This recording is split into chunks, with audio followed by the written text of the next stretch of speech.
Hi, welcome. In this video, I like to discuss what I call the default position when it comes to those who promote training as a learning-based exercise. And again, the system of training promotes training as a relationship-changing process, focusing on very specific interactions which create change between dogs and owners. And so when you look at this whole thing with approaching training as a learning-based exercise, the thing you have to really focus in on is the what I call the picture, or how the picture sets up through response. How it is that trainers are motivating the dog right out of the starting gate to respond certain ways so that they can sell that picture to dog owners, to the public.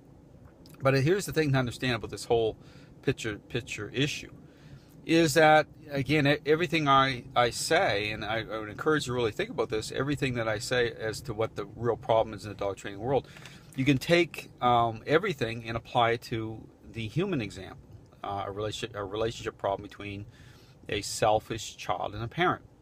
If you were to do the same thing right out of the starting gate as a professional and advocate that way, just getting the child to do certain things that on the picture checklist, on the response checklist, that just from appearances would represent that good things are happening.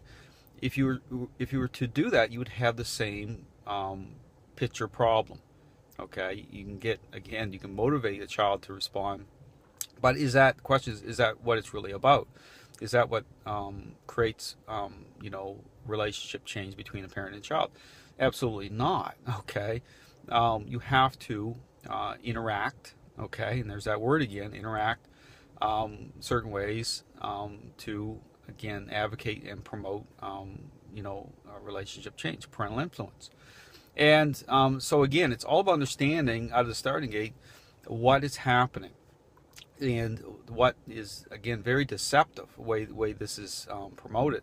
But again, if you look at, okay, and this goes into this whole learning narrative, the blame shifting culture, that's part and parcel of it too. So therefore, when the picture doesn't line up, okay, when you're still dealing with behavioral issues with your dog, then what is again marketed is that there must be the dog's fault. Okay, there's got to be, and you hear all the excuses, but it's not about, okay, the excuses in that way. You have to really understand what's happening here is that what is being sold as is, okay, to the public, is this superficial appearance-based narrative, which again lacks any sort of depth. Okay, it's all about appearance. It's appearance-based, and it really advocates, again, making the human feel good, because it does. Okay,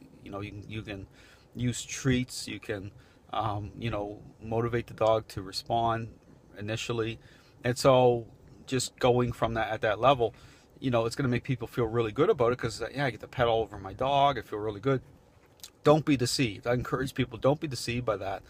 It's not about not being able to connect with your dog either. It's not the fact that you can't pet with your dog. It's about the process. It's understanding what has to be, what has to take the center stage, so to speak, in terms of of the process, and understanding about making sure that behavioral issues are resolved. Because at the end of the day, that's all that matters. That's what is important. And the question to ask yourself when you're buying into this, how this is being promoted, is, at the end of the day, do you want to be, in that boat, so to speak, and left, stranded in the relationship, and then, either, and many will do this, you're not going to give up on your dog, you're not going to give your dog away, but you're going to be left dealing with these behavioral problems that you feel like now you can't overcome. And here's the problem, okay, is 99.9% of all dog trainers promote training as a learning-based exercise, whether they call themselves balance trainers or otherwise. It's all that's what that's what is being promoted out there in the dog training world. So I really encourage you to think about what I'm saying. Check out my website. I have lots of great information. I'm here to help people. But again, it's important to understand that you need to get the process right away. If if you start to try to frame it up this way, you're setting yourself up to be deceived. And because again, it's all superficially focused, and people have to understand there's a culture of blame shifting that has been I mean, that just goes along with this. It's just like it's a package deal. Okay, it's part and parcel, and it's just a culture. It's an entire culture. And so if you look at just the number of dogs being destroyed and given up on, and these trainers are just moving on. I mean, they don't even want to talk about this. And that's how bad it is. I mean, trainers can't talk about it. They won't talk about it.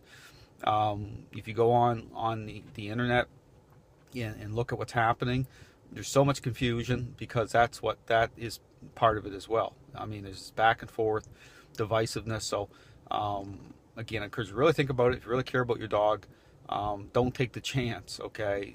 Because again, the trainers are not going to self-audit. They're not going to look at the real problem, because they can't. Okay, they can't do it. I mean, everything that they do is within the framework of this learning narrative. Even popularity, okay, being popular. Very easy to be popular when you're exploiting this narrative that way.